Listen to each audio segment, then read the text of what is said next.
ओवी, बाबा लवकर बरा होईल. डॉक्टर काका आहेत ना, ते बरे करतील. पण सावली टीचर मगाशी बाबा सोबत बोलले ना, मग मोनिका काकू असं का म्हणाली की बाबा बेशुद्ध आहे म्हणून? तुला कोणावर विश्वास आहे, मोनिका काकू की सावली टीचर? सावली टीचर. हां, मग सावली टीचरनी सांगितलंय बाबा लवकर बरे होतील आणि बाबा लवकर बरे झाले की आपण बाहेर फिरायला जाऊ. हे आई, काय? मी मग अशी जे बोलले ते तू फारच मनावर लावून घेतलेलं दिसतंस. सारंगला काही बाबा अशी माझी मनापासून इच्छा नाही, उगाच काहीतरी गैरसमज डोक्यात ठेवू नकोस, कळलं?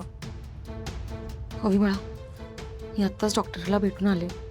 ते म्हणालेत बाबांना लवकर बरं वाटणार आहे आणि तो लवकर घरी येणार आहे.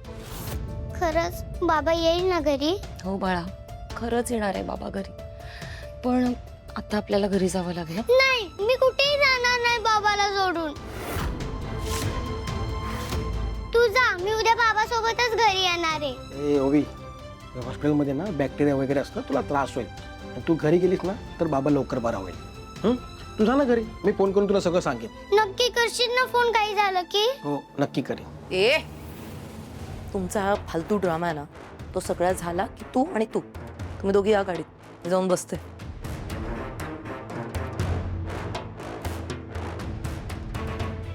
बबलू, हां, आई इथेच थांबल्यात, त्यांची काळजी घे आणि सारंगच्या तब्येतीबद्दल मला कळवत राहा प्लीज. हो. चल बाळा.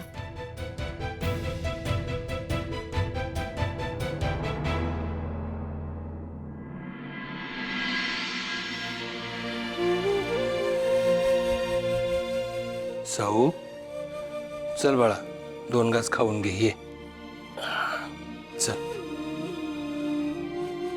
असं करून कसं चालेल साऊ? आपल्याला खंबीर राहावं लागणार ना. असं उपाशी राहून कसं चालेल बाळा?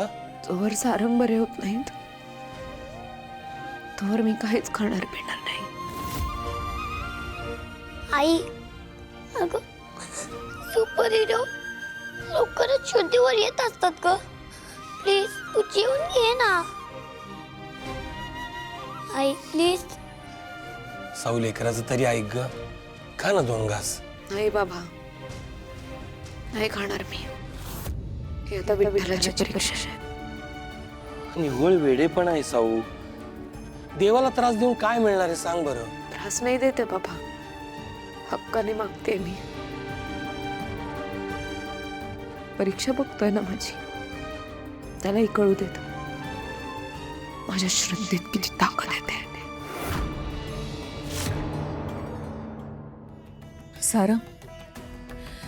सारंग बोल ना बाळा माझ्याशी प्लीज. तुझी ही अशी अवस्था मला नाही बघवते. न्याय आहे ना तुझे? मला खूप त्रास होतो तुला हे असं बघून.